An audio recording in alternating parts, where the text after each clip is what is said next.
Welcome to Afros in the Diaspora. My name is Sarah. I am your host, and together we will vent, rant, laugh, and cry as we discuss the highs and lows of being an immigrant. Stay tuned for stories that will inspire, inform, entertain, and give hope. This is Afros in the Diaspora.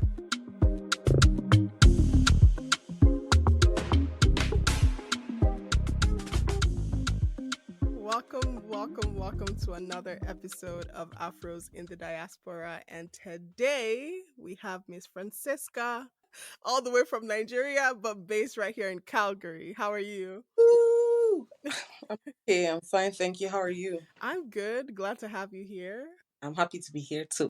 Yes, we're gonna dive right into our icebreakers. Are you ready? I remember you saying that you're a history buff when it comes to Nigerian history, so I'm about to test it, and it won't be that crazy. Don't worry. I'll temper justice with mercy. Okay.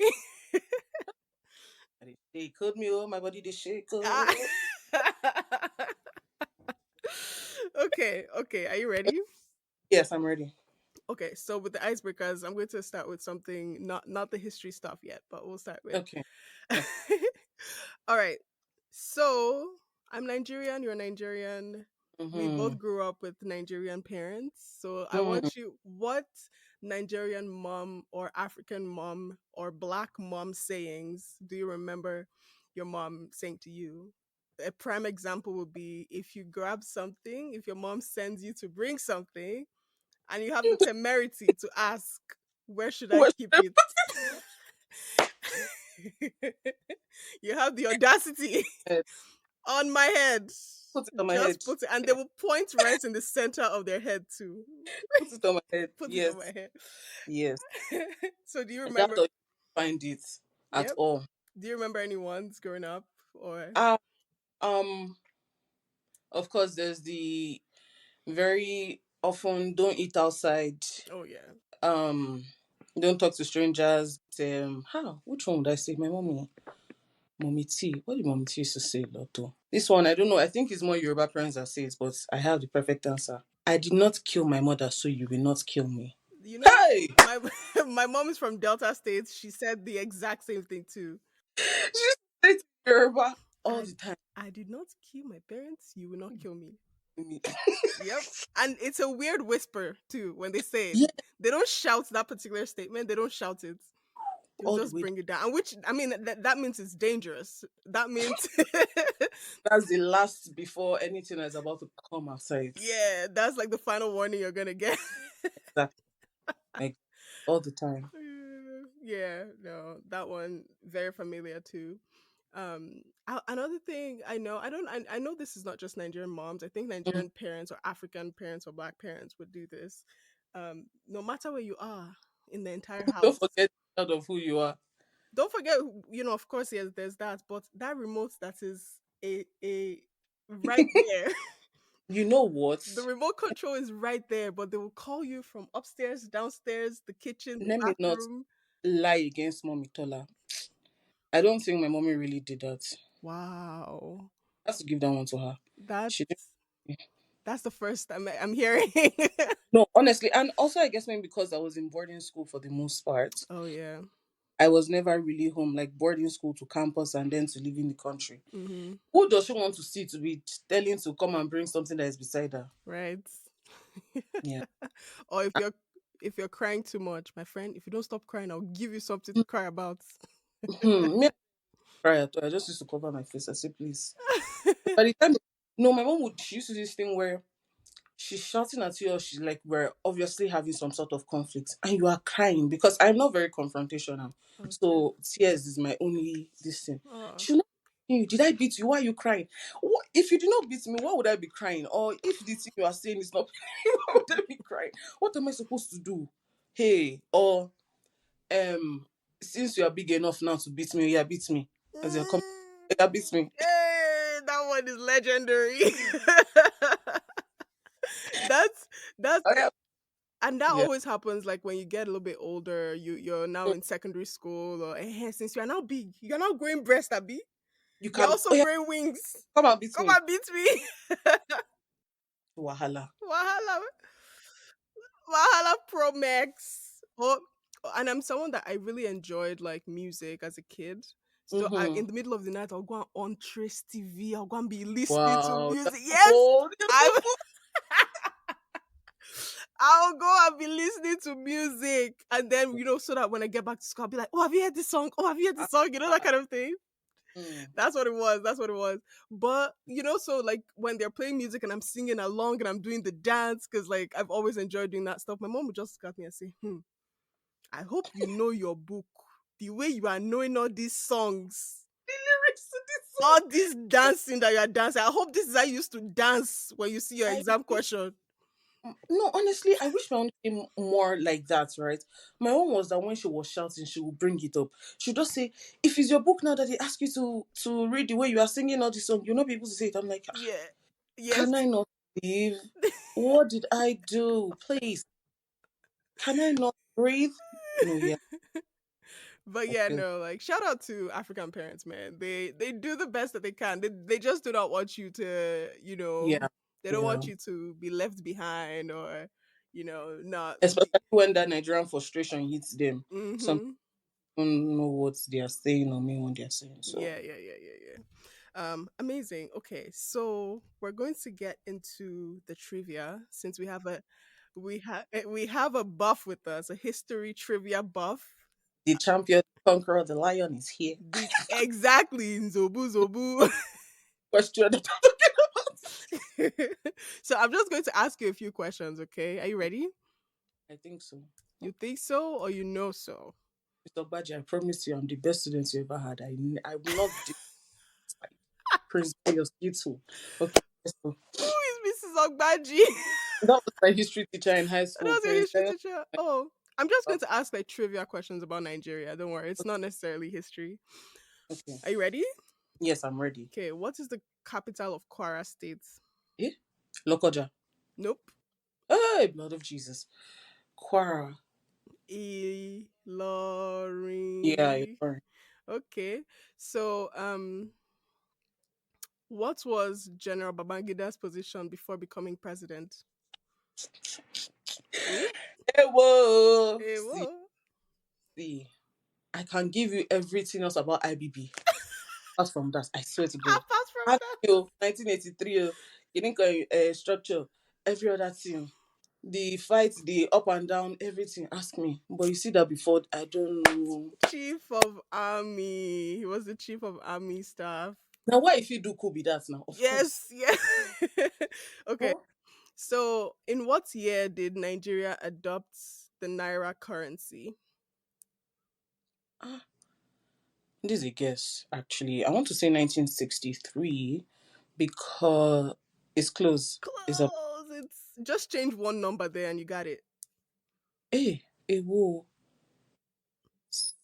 64, 62. 73. Sure.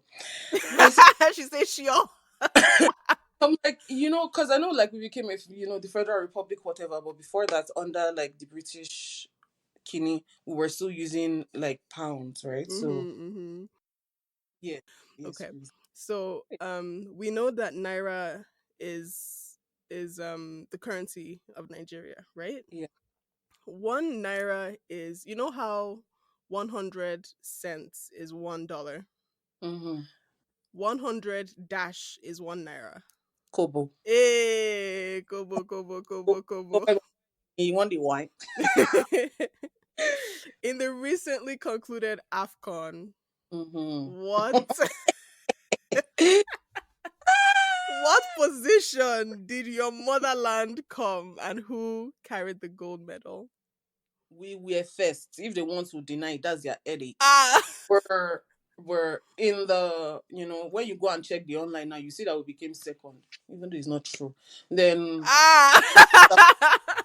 our Cote d'Ivoire, they are the one that took first. Okay, Shout out is all love, but Nigeria still won. Nigeria still won. Okay, And shout out to Ghana too, because don't worry, I'm still coming for you. you're coming for Ghana.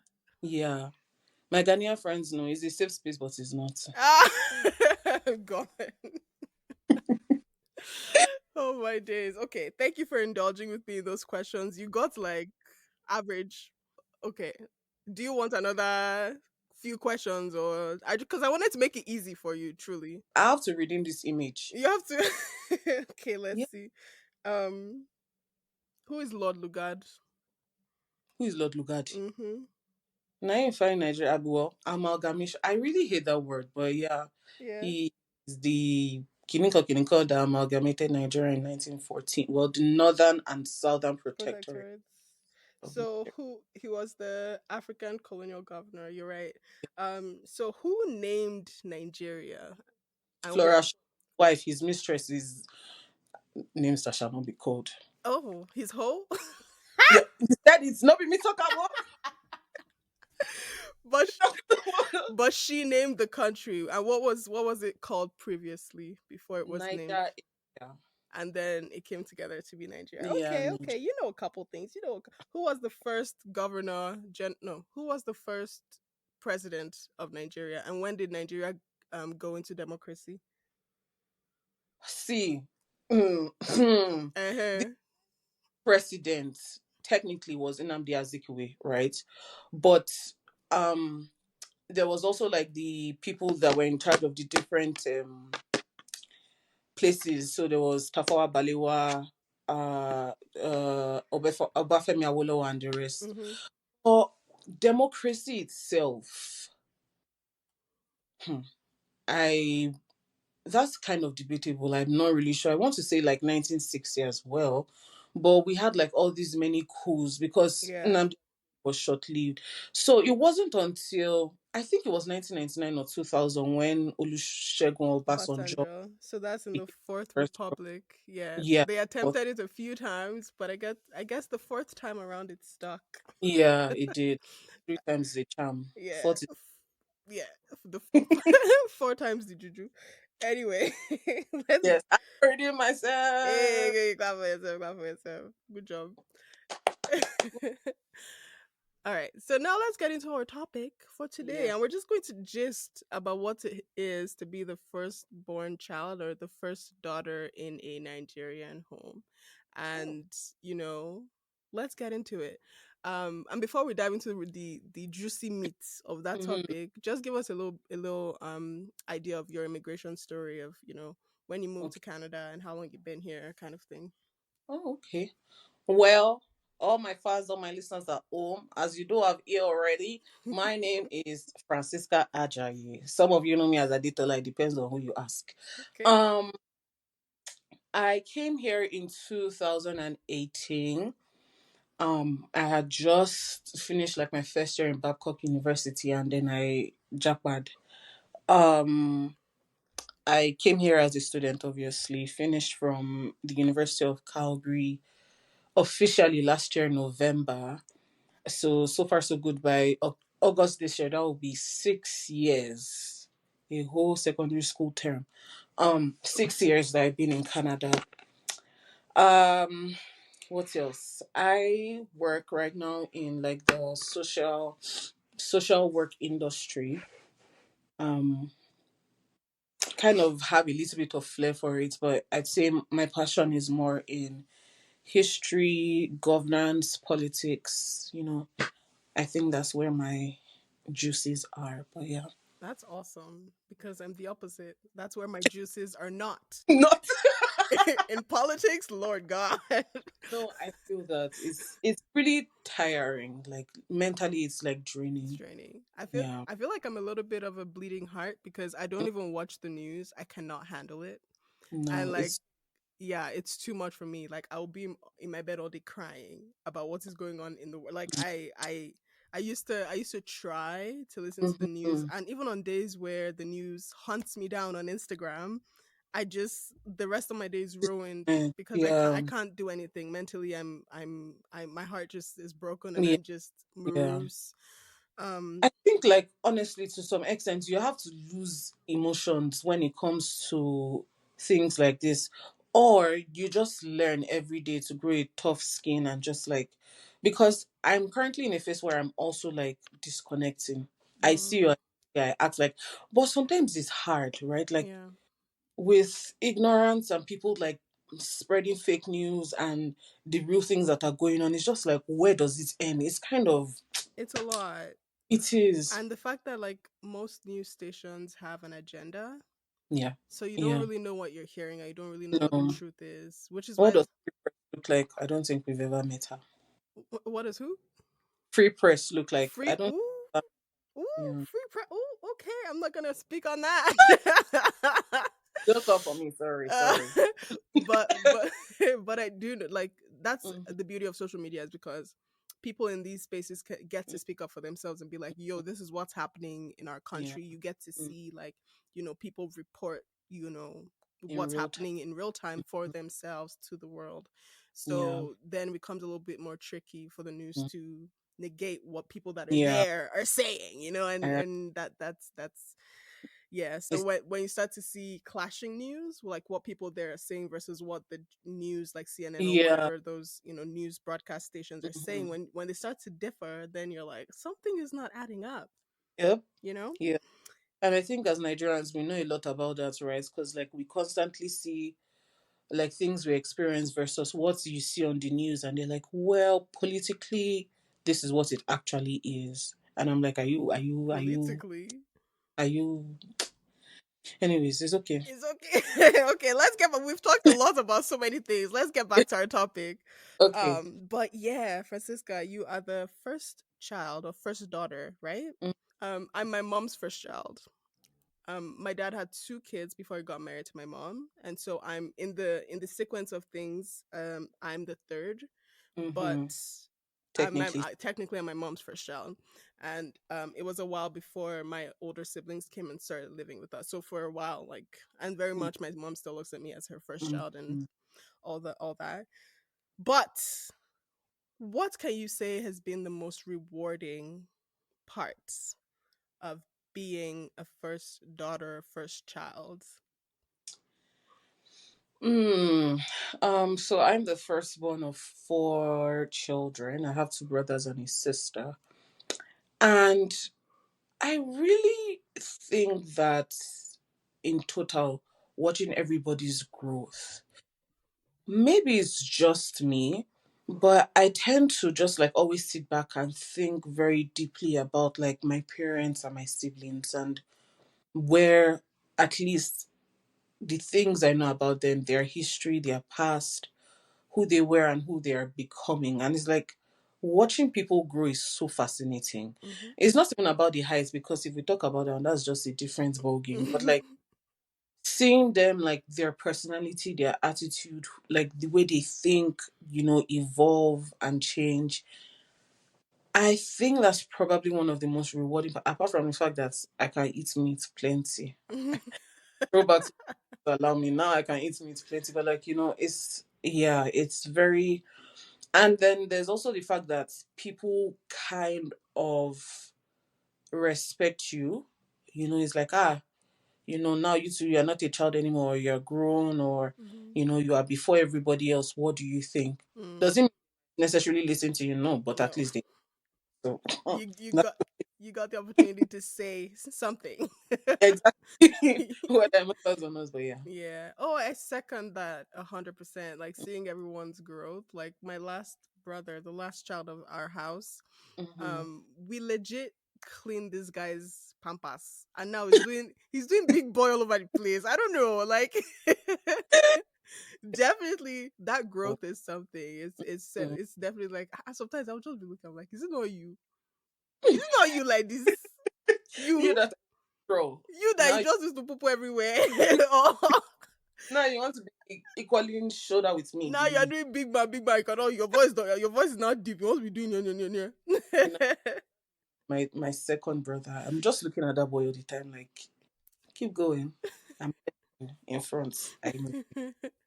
So yeah, I mean, I definitely second that. Seeing everyone's growth and seeing everyone's like evolution. There's also, of course, the seniority that comes in many Yeah. African homes or Nigerian homes, where like you get to choose your food first, or you get to choose things first. You get the luxury of, Yeah. of making choices first, and then Hmm. the last born or the younger ones are left with whatever.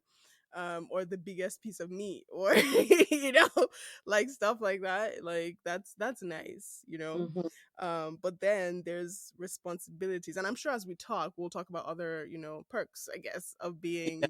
um being the firstborn or first daughter. Mhm. But what would you say with regards to like the responsibility of being the first daughter, the first child? Mhm. Would you say that, okay, I've had to, step up in these areas for my siblings or my family, kind of thing? Definitely. I think first of all, just to like give some context, I'm the kind of person who doesn't do well with conflicts generally. Like I I just I'm very utopian as a person. I like the idea of peace and everything just being perfect, right? Mm-hmm.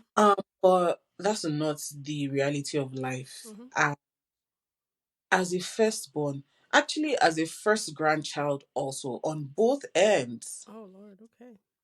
um You have the mantle on you. is as in is very serious. Okpogo is Mm-hmm. very plenty. Yeah.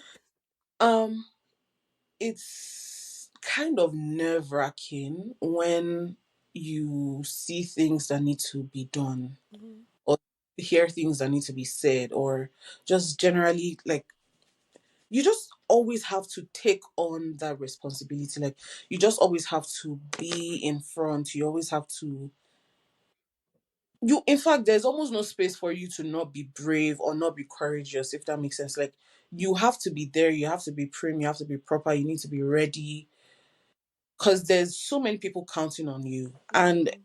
you know it's like if anything happens financially, mentally, physically, you're good too. So it's like Yeah. you live for yourself but you also don't. You and I think maybe also as a girl there's the second nature of being a mother that just comes out of you even without having kids. You're just at the point of compassion for everyone so much that you don't even realize when you burn out, just giving and giving and giving and spilling, and and Mm-hmm. there is nothing more left for you. So I'd say just having to be there every know how like people make this joke of how as an adult the worst part is that you could be having a terrible day and you still have to show up. I think it doubles more as a firstborn in so Mm-hmm. many ways, you know, when everybody's just looking up to you to some extent to Yeah. be like the go-to guy or just always be ready. Ever Gadi.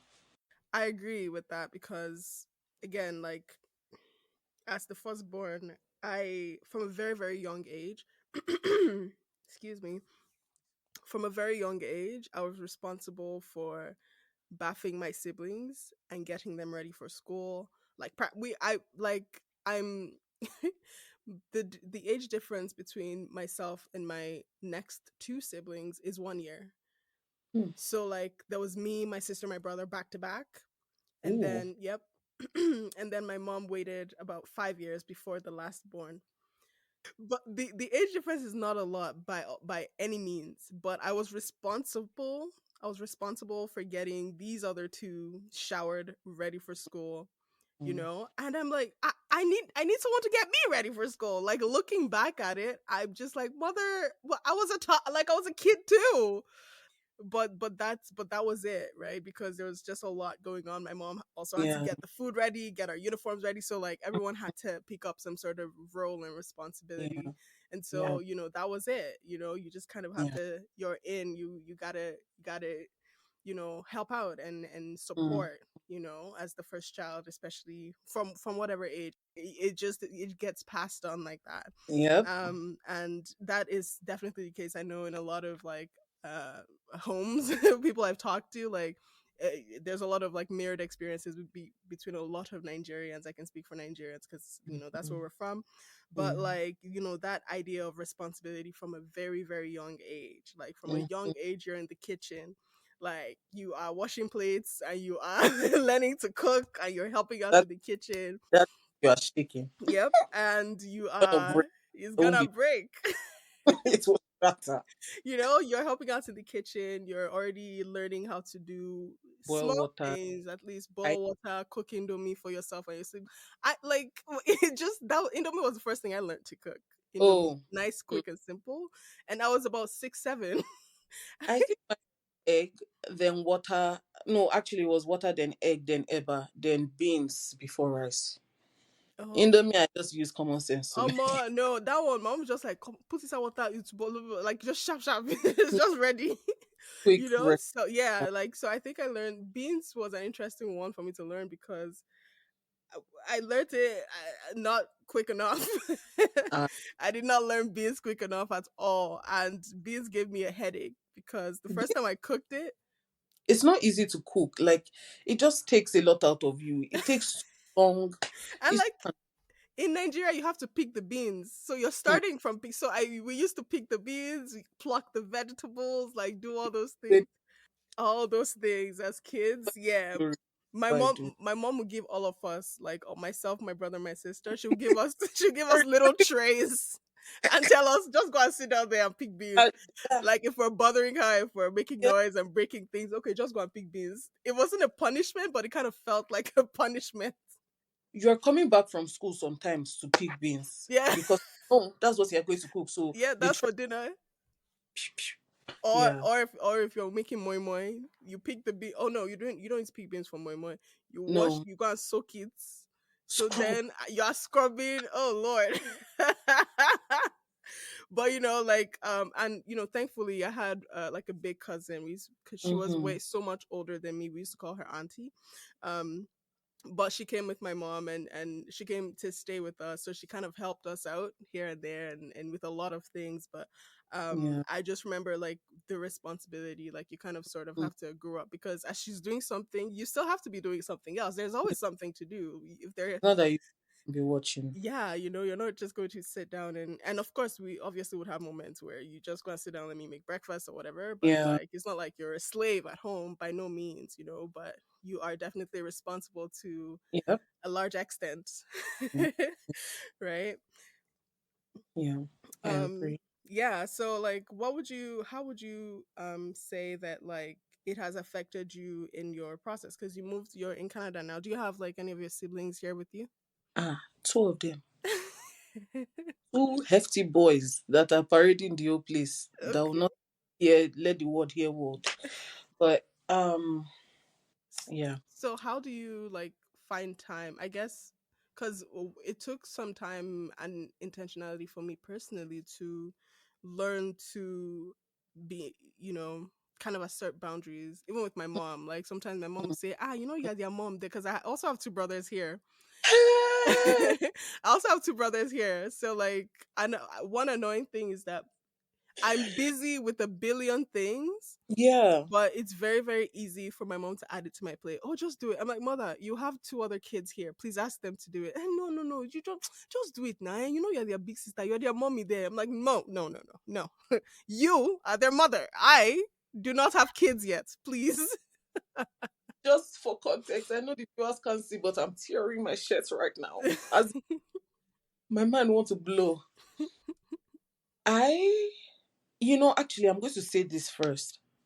It was this Christmas. I like she would always say it as a joke and I would always respond. And I still like she still makes jokes like that. But I had to tell my mommy, I'm like, I am not the mom of your boys. The reality is this. As she's thinking it is exactly what she means. Mhm, The things she would do, the sacrifices she would make, the way she would talk to them and everything is exactly how she expects me to deal with them. And I had to tell her, I was like, no, I'm not. And I think the day I said it wasn't like we're fighting or anything. But of course, then I began to like rant about everything. It's like, I'm not their mom. They have money. Let them spend their money on themselves. They want to eat. Let them get up and go to the kitchen. They want to do XYZ. Like, let them be the idea of being a mommy even is not now that your children should be handicapped or they should not be useful for themselves. Like, mhm, let's even start from there. That's just no, right? But I'm like, I'm not their mom. And it's not because I don't want to be, it's because I really am not.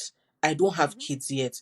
And I would like to save myself to when I have kids, really, so that they can also experience me and enjoy me as a mom, not as a, how do I put it, support role playing mom. Because if I've already been a mother to people all my life, then what exactly do I don't know if that makes sense, but what exactly do my kids first experience? But just even to like generally answer your question, definitely there is the expectation that you just like carry everything. And I think it's worse that they even teach them also to how do I put it? They also think that way today. So they're like, oh, um, my sister is there. My sister is there. I'm grateful though that I have brothers that I think we all matured very quickly. I don't know how to explain, but I think we did. Maybe it's the way we grew up, but we had to mature very quickly. So even in our time of, oh, I have a sister there or whatever, they still, most times they're still going to have like their own plan, have their own thing doing, have like whatever for themselves. So I think I'm grateful to them, and I have such a strong relationship with my brothers that I tell them literally almost everything, and we talk about almost everything, right? We're so comfortable with each other that way. Because I'm a very big believer in dialogue. I don't like to, I would rather talk through things all the time. So that way they have an idea all the time. Okay, this is where Ronike, that's what they call me, this is where Ronike is at mentally, right? Like this is what Ronike wants, or this is how Ronike feels about this or whatever. So they know, they always know. Mhm. And even when they are coming to me for my opinion or for advice or whatever, they already know what they are coming to get most times. Mhm. But they know that they cannot get to me and I will not give them a solution or break myself until I find an answer. So I think that I had to be very intentional with the boundaries. I had to be intentional, like I said, like talking through with them, but also being very proactive. So I moved out. I have a roommate. I moved out last year. My brothers are here, but they live with family. Mhm. And I remember like when I was having a conversation with my parents, I remember saying to them like, because there was the talk of, oh, if you move out, your brothers will want to move out too. There's this and there's that. And I said to them, I literally said to them, I said, no, I'm moving out because I need this time for myself. I need to be able to live by myself, wake up, think about myself, think about the food I am eating, think about how I want like my space to look like. Like I need that me time. Because if I don't have it, these boys will not be getting anything. And very truthfully, like when we're living together, even though it was reduced, there were times that I was just always cranky. You'll see me, I'll just shout. Just, it was just it wasn't the best way for us to deal with it. And I had to like bring myself where I like, I told them it's like, it's not about you. I promise you, like me being angry and shouting is not really about you. Is that I also need my own space. Mhm. So I had to be very intentional about it. I had to be very intentional about like making that space. I'm very isolatory also by nature. I like to keep to myself a lot. Mhm. And I think that it's taught my parents also with the way they deal with me. They a lot of in my family we don't really talk a lot. We don't discuss things to say, okay, this is how it's going to be. I think we just fall into practice because of actions. Like my parents now, they've also learned how to like deal with me, how to talk to me, how to manage me. Because before it used to be on my terms. Now they look at me and they're like, oh well, you're not really a child anymore. Mhm. And for the most part, like you're taking care of yourself so well. And they're so marveled because I don't say much. I don't always talk. I don't complain. If you bring to me, oh, Ronika XYZ, I'll say, okay, let's go. I'm always there, ever ready. Do you understand? So to them, they just marvel at the kind of person I am. They're just like, who'll be this one? But it's also giving them like the space to respect me. And so when things happen, they say I'm stubborn. I'm not complaining. Mhm. But when things happen, they're like, you know what? I don't think she's lying. I don't think she's silly. And yeah, I think I'm also grateful to have a space where we're allowed to make mistakes. Mhm. We're not really expect this is neither here nor there, but perfectionism is not an expectation from my parents, or perfection is not an expectation from my parents. Mhm. I on my end I'm a Mhm. perfectionist. Obviously, first child.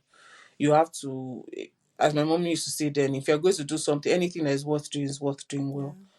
But that expectation is not very heavy from them. So Yeah, there's a little bit that they played, and there's a lot of work I also had to do, I guess, in that aspect. But yeah. Yeah, I completely agree with that. I feel like because I also live with two brothers.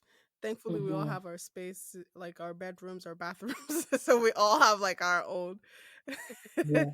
our own privacy, which is great.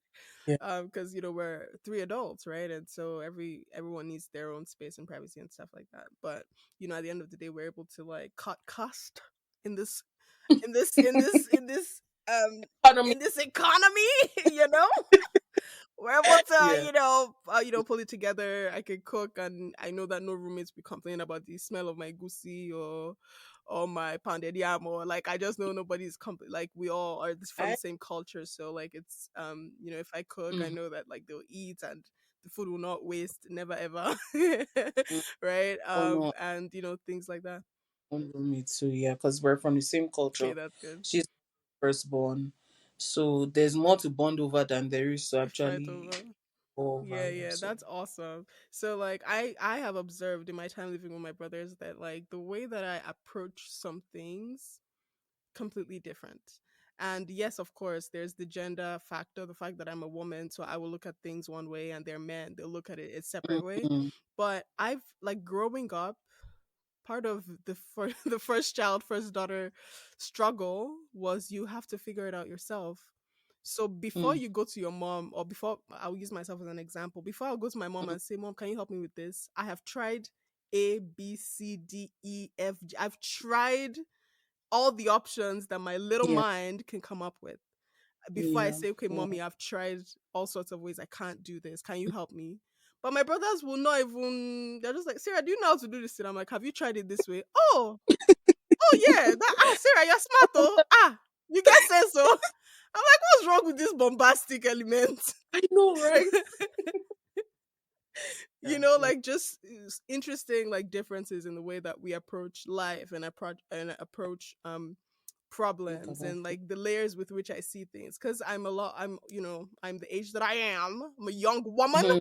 And and Period. I've like whether we like it or not, like there's childhood trauma Yeah. growing up, and I've had to face a lot of that in my own like life process, and I've had Yeah. conversations with my mom about some of her choices when we were younger, some Mm, of the choices that she made, and whether it's how she chose to discipline us mm, or talk to us, or whatever the case may be. I've had conversations with her about like, why did you do this and why did you make the mm. choice to do that, and because of this choice that you made, this is how it impacted me as your child, and this is how I felt, and blah blah blah. And so I'm thankful for the growth and maturity that it has, and healing, Lord, healing, Yeah. that it has taken for us to get to that point and get to this level here Yeah.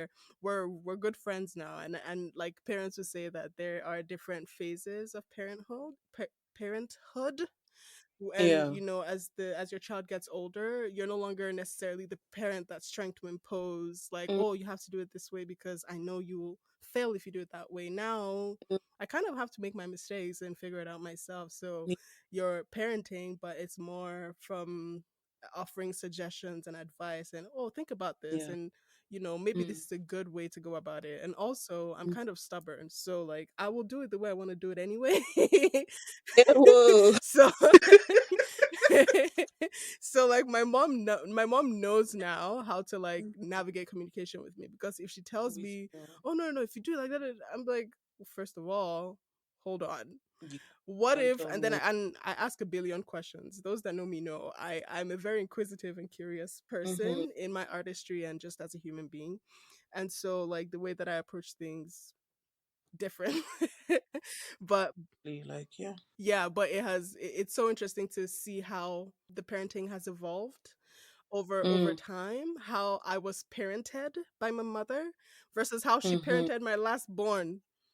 You know what I mean? I feel like the last borns kind like always have it easier. Like the parent, like my mom wore out all her energy flogging us, that when the Oh, last child came there was no energy to flog that's human being. yeah. I won't say this is a theory. I mean, I think it's just very obvious, but there's a reason why they call the first of anything a guinea pig. You are really like the Hmm. experiment. Um, I'm happy that you were able to have these conversations with your mom. I don't think we had the conversations, but I think it's something we all know. There are things, of course, there are a lot of things I can't even say here, Of but course. there are things that happened that I I still have memories of them, but I never had to open my mouth to say to my mom, like, how did you do XYZ and why did you treat me like this? Like, she herself, maybe it was the distance, because to be very honest, when I left Nigeria, the anxiety I had, Mm, and this is like, I hope probably the most vulnerable I can be here, but like the anxiety I used to have talking to my mom on the phone was ridiculous. mm, I would go weeks, probably once a month, and I would call her. And even then, I would like, no mental preparation was ever enough. My heart would be beating, everything, because it's like, oh, what is she about to bring us now? What is she about to argue about? What is she about to look for as a problem? Right? yeah. But I didn't think about, like, now I'm not with her. So those things can't happen. So it was like the few times I would even call her. If she was not angry about the fact that she felt like I wasn't talking to her, she was just generally sad that I wasn't talking to her at all. So it wasn't until we bridged that gap where she now became like she by herself. She literally came, she's like, I don't know what I did. Um, or I have some idea of the things I've done. I know, XYZ things may have happened, but I'm sorry, like Mm, you're my best. Now she calls me her sister and her friend. She don't call me her daughter anymore. yeah. So now she's like, oh, I'm sorry, and honestly, our history, our background, there are a lot of things that played factor Of into course. these things. Of course. I think we did not need to have a lot of these conversations because, as the kind of person I am, also, like I said, I sit down and I think. I know my mom's background, I know her history, Mm-hmm. even her growing up. I know my dad's. I understand the reason why my mom did a lot of the things she did with us because she did not know better, Mm-hmm. also, the way she grew up. But there was also my dad who, as the provider and was working and everything, he also was not there. So he was not there to, like, in my own case, it was not a matter of, oh, your mommy is acting this way and then there's your daddy to cool it Mm-hmm. down. Right? Because daddy is working, if he comes home once every 2 weeks or once every month, then that's when he'll be like, let's try and talk to these children like this, or let's try, that was when Mm-hmm. things were seemingly, but how often? Not very much. Mm-hmm. And like I said, with boarding school and campus and everything, there was not a lot of that peacemaking, calm, whatever. So Mm-hmm. for me, it was always heat, heat, heat, heat, heat. Mm-hmm. And having, of course, as the firstborn, receiving most of those things. My brothers too got it to some extent. So there's 2 years, there's four of us. So it's me 2 years before the next one, 2 years after that one, before the next one, and then 6 years between the third one and the fourth one. Mm-hmm. I noticed that as at when it got to the third born, everything about my parents changed. He, till this day, he still has last born syndrome and he's not the last born. If you hear this, I'm saying you are hearing me very loud. He last born syndrome and he's not the last born. That shows you how watered down the heat, Mm-hmm. how things had Yep. changed. And for them, I remember like sitting down one day and one of the thought that came to my mind was, it's not like your mom and dad knew what it was to be parents. It's not like there's a manuscript. It's not Mm-hmm. like they were parents before. Yep. They were doing what they thought was best. Yes. And I feel like my mom was also coming from the point of view that, oh, this is how I grew up. I don't want that for my children. Mm-hmm.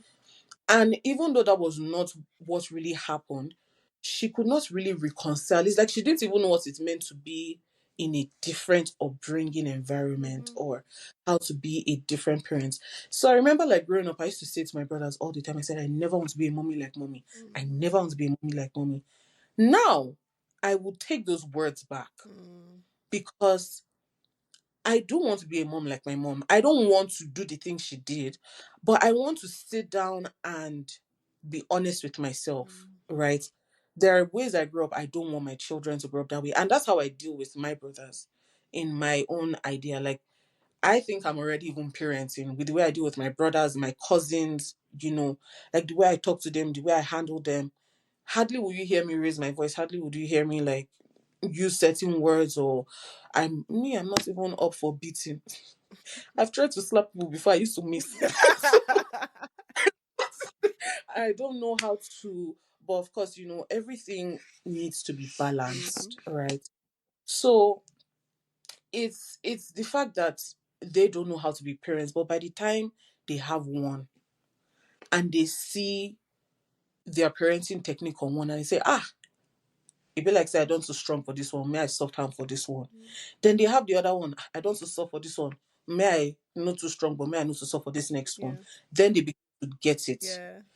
Then in our own case, where you have your last one that is a years later, Mhm. they are not even parents again. Because they're already on holiday, their own man, we finished, okay, Then this last one comes. My mom, she'll tell me all the time, this is your daughter. Oh. Ah. I, I don't have, me, I'm done. I'm now a sister. I said, I don't know what you Did she mean, say please. Sissy? That's what she says. She's like, me, I'm done. I finished everything out, clinical and upbringing. This is your daughter. You better, you know. So, like, she would even be calling to report, your sister said clinical, your sister clinical. And I'm looking at her. Why are you telling me what your daughter told you? Because talk to her, talk to her. And then, I still hear her sometimes. She's like, eh, there are things she used to say or do before. She's like, okay, maybe before it was, I didn't agree to it, but like the idea or the concept, I stand by. I'm like, you know what? I respect that. It's okay for you to have your Mhm. opinion on how things work. I don't have a problem with that. But maybe the way you go about it, the approach is the issue. Mhm. So yeah, definitely like parenting changes for them from what they have, like what they knew Mhm. was parenting, what they experienced was parenting, Mhm. to now bringing it on like their own children, and also the fact that children are not the same. Mhm. So the way they'll treat you, if they want to do the same thing for your brother, it will It not may not work. work. Yes. My own last born, the strong hand they use for my brother, sorry, the third born, the stronger they use for my first born, for me and the second born. If they use it for him, maybe things will be different. But his head is too strong. You don't hear what that boy don't hear what he don't. He's the only one that has, like, I really take a lot of courage from him. He's the only one that has the confidence that I look forward to in this life every day. Mhm. Right? So, but they had to decrease for him to increase in that sense, I if that makes I sense. completely hear you. Yes. They had to, you know, really reduce for him. Me, I'm not, well, I think I've learned confidence. My brother too has. But they gave him that trait. They kind of raised him with it Mhm. because they wanted to make sure that, okay, it was a better space. Mhm. So it's neither here nor there with these Yeah, things. I mean, like, there's no manual. Hard Kids and fast. kids don't Yeah. come with manuals. Kids don't come with, okay, this is the 5-step method of how to raise this human being. Like, nobody comes with that, right? And Yeah. parents literally truly, for the most part, I mean, there are some people who are intentionally abusive. This does not include Of them. course. Of But course. good parents do the best that they truly can, and sometimes Yeah. what they have to draw from is trauma. Sometimes they Yeah. truly do not know any better. And like you said, right, like, parents would want their kids to have a better life, better opportunities. Mhm. Like, for you, you will not spoil, your future will not be bad, you will not, all these I- things. And they will do their best to raise you to be responsible. And at the end of the day, like, they can only do so much, because kids are human beings who can make their own choices in life to be and do whatever they want to do. And that really truly does not always reflect back on the parents, right? Yeah. Because a kid can choose to be a cultist and they are a pastor's child. Like, Yeah. people Yeah. can choose to, regardless of their environment that they grow up in, people Hmm. can literally make the choices that they want to make for their lives. But I completely hear you. It's like they've not been parents before, and they're, No. by and large, doing the best that they can. And I yeah, it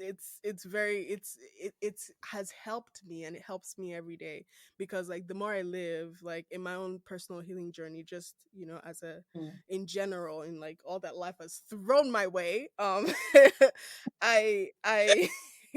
I've started to learn that, like, a lot of the things we face, and how we face life, and how we deal with relationships, and in the workplace, our confidence, our sense of self, also, most of that comes from childhood. Yeah. And if your childhood is not the best, then all of that is broken, right? So now Mm-hmm. as a you have to start repairing those parts of yourself to be better, to have Yep. a higher self-esteem and blah blah blah blah, all that, may be missing, right? Yeah. And I have it has really helped me to see, or to just understand that parents are humans too. They are human beings too, who have also been Hmm. punched and kicked by life and are truly doing the best that they can as human beings, not to now Yeah. mention being Right. responsible for other lives. Like you're responsible for Yeah. molding. That it's not like, it's not even just their children, it's like Mhm. siblings. Like my dad was also the firstborn in his family. Mhm. Um that's a different story. But like, even when it comes to like siblings and everybody, it's like they're kids too, that they don't really know what they really. I think the biggest lesson I took from my parents is trial and error. Mhm. Trial and error. Like, you can only be so cautious your whole life, and there is no assurance that things are even going to work the way you want, Mhm. right? Yeah. Error is such a big Yeah. thing. My own parents, so yeah. Yeah. And like Yeah. I feel like in life in general, like I used to be like, oh, as soon as I figure life out, what, bruh, I'm not close. I'm no closer to figuring. Every you find the answer, something's going to start Another with question you. is coming up. Like you think you know, and now you're confused. Like Yeah. that's literally how it is. But back to what I was saying earlier, um, even as like at my age, where where are my grandchildren? Those questions are starting to come up, and Valentine is coming. Just shout out to everybody, because me, I'm going to off my social medium tomorrow. All the social medium. Because tension have already started. I'm not doing. Oh my days. But yeah, no, like even with dating and seeing what is out there and the Oh, craziness that's out there, I've been trying to do a lot more like God. be more intentional with Uh, like dating and stuff like that. And you start to see certain things, and then I read somewhere that people choose partners that reflect the dynamic of what they know growing up. And I'm like, yeah. wait a goddamn minute. What Hmm. are you telling me? And then, self awareness. We thank God for self awareness. But Yeah. I say all that to say that, like, as imperfect as parents are, this is not at all to excuse, um, bad judgment and mistakes that were made. But this is just to say that they're humans too, and they really truly do be gambling and just Yeah. trying to figure it out, Yeah. and juggling, and because they're still humans, they need to take care of themselves. They still need to walk in their own purpose and live their own lives. But now they're responsible for kids and raising lives and all of that stuff. So shout Yeah. out to parents. I'm a little nervous about what I'll be like as a parent. Not gonna lie. But Uh you see, that dating part, is a tale that won't end. I don't know. I don't know. I think, well, I'm also someone who is very religious, spiritual. I'm not religious, please. Um, I'm very spiritual. So for me, it's like, I'm the kind of person that you talk to, I'll say, let's just leave everything in God's hands. mhm, Because when I get to that point, for the most part, like, that is where I am first. But when I also say that, that's the part where it's like, I'm tired, I am done, and I can't stress myself. mhm, I think I've also tried to be intentional with dating. There's a lot that needs to be done. I think for myself, there are a lot of things I want to work on, but I also struggle with this: who says you can't heal and grow with somebody, and you have to be good enough for the person. It's too many things that it's too come in. much. Yes. Ugh. There's also the idea of like hyper independence. Hyper independence. I'm just going to this is like a little joke. The other day I was was on TikTok, and this person like posted a video of when you've been single for too long, and they said, they like, they got a text that said, "Wake up, baby," and the person now responded saying, "Don't tell me what to do." And I'm Oh. like, honestly, I relate. I'm, why are you telling me? So what's your business? Who gave Why you are the you telling me audacity? what to do? And it's you don't. I don't think we. I don't know, Sha. Honestly, that one's a little bit aggressive though. It's I'm just gonna say that. it's yeah, no, of course, but it's just showing that everything just eludes you. It's you're so busy wanting Mm-hmm. to be perfect, wanting to be ever ready, ever guiding. You want to be all of these things that Mm-hmm. sometimes it's hard for you to this one for a fact. It's hard for you to bring your guard down when it comes to partners. You know, me, one thing I deal with is help. I don't know how to take help from people. Hey God. Um, I don't know how to take help from people. In fact, if you give me any form of help, I almost begin to feel like anything that comes from you, you're expecting, not necessarily something something, back. but it's almost like you want me to indebt it. It's like, and I'm very quick to, I just become not aggressive, but it's like I just want to fight because I think now that you feel like I'm in some form of chain to you, that if you do X, I must also like fall or whatever. But I struggle with the idea of help a lot. Yeah. And it's just one of those things, like you said, your brothers are there. Tara, can you help me with this?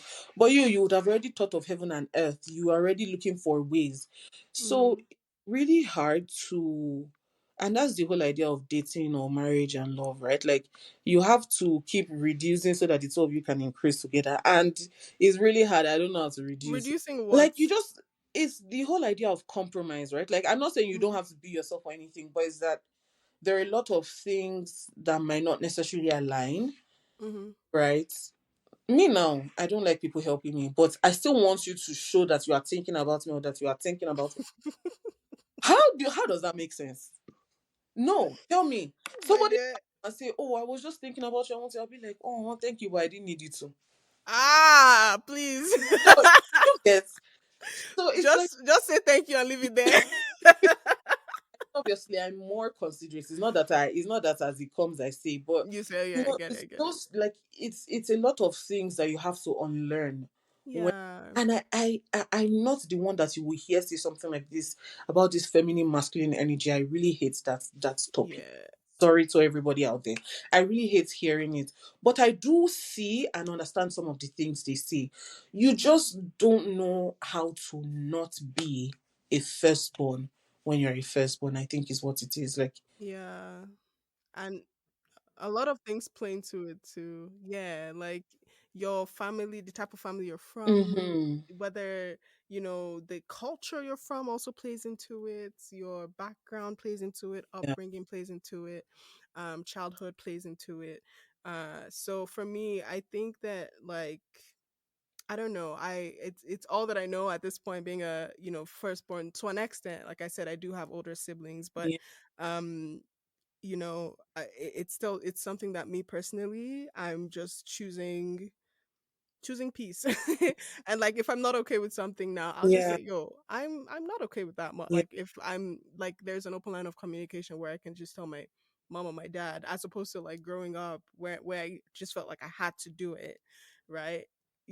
So just standing up for myself a little bit more of like, yo, I'm overwhelmed with my life right now. I yeah, cannot add that to my plate, yeah, or get somebody else to do it. Like get one of your other two kids here yeah, to do it. you yeah, know but yeah, no, like um I'm grateful at the end of the day for like, because it does teach you responsibility, it does teach you to grow up quick, it teaches you how to take care of others, teaches you how to be empathetic, yeah, respectful, yep, like, and sacrificial in a lot of ways.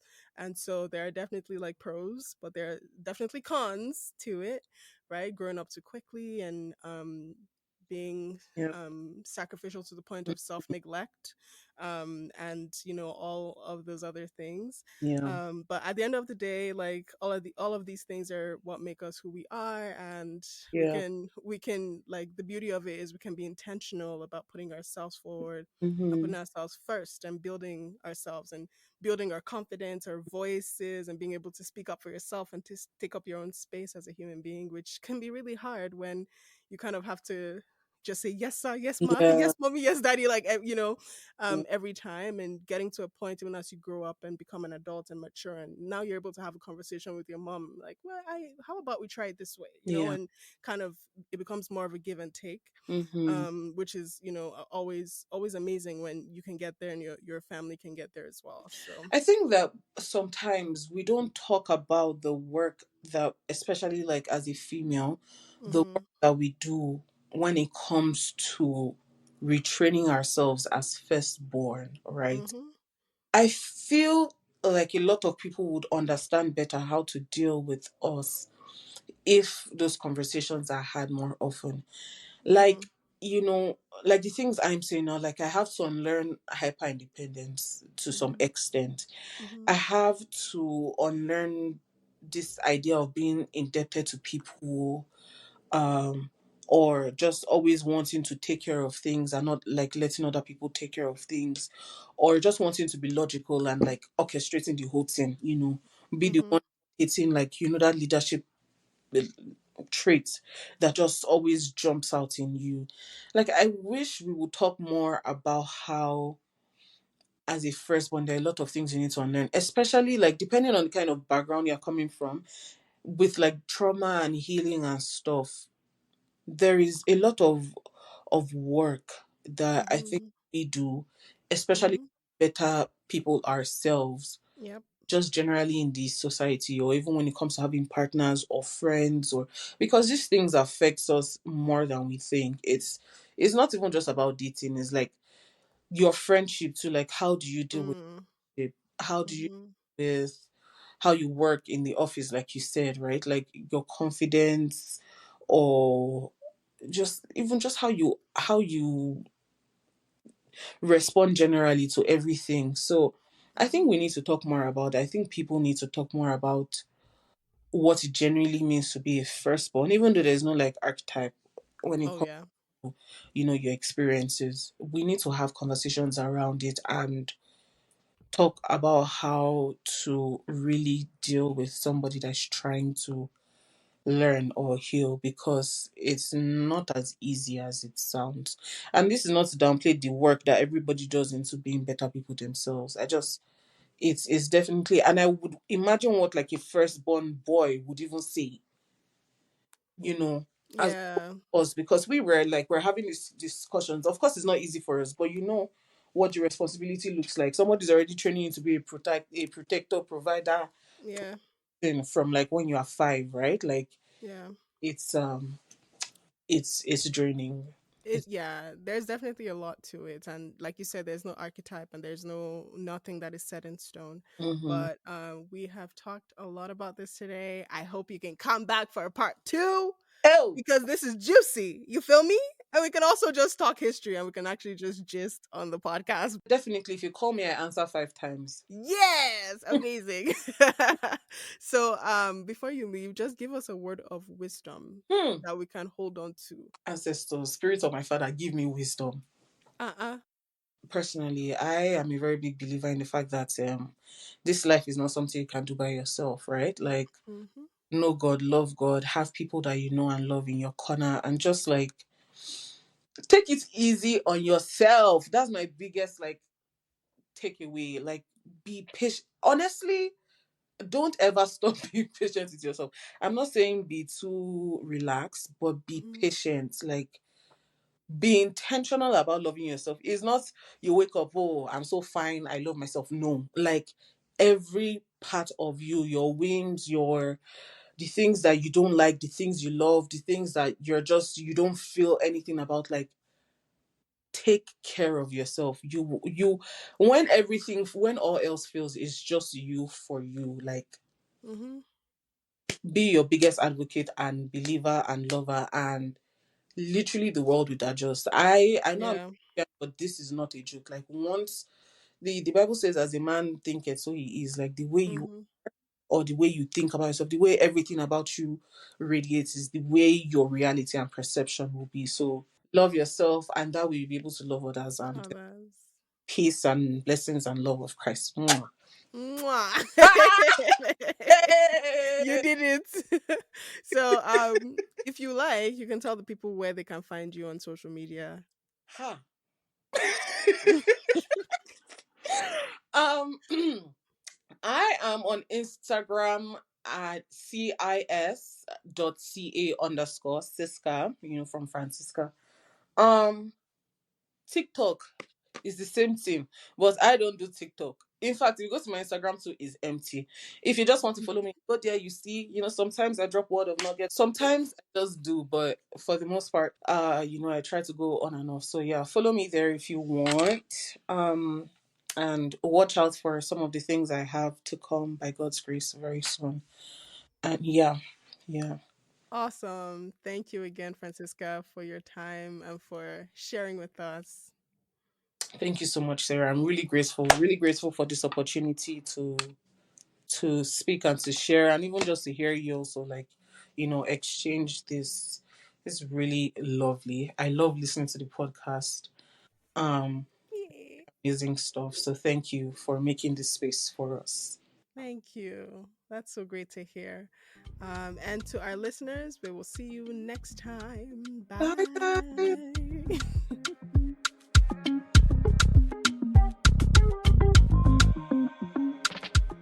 Thank you for joining us on this episode of Afros in the Diaspora. I hope this episode left you feeling inspired and hopeful.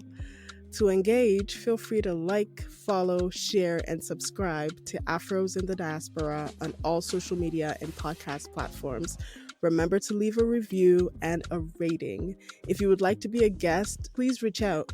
Send an email to hi@afrosinthediaspora.com. That is hi@afrosinthediaspora.com.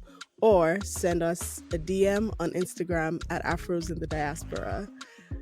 Remember, there is beauty in our stories and power in our voices. Together, we are stronger. Until next time.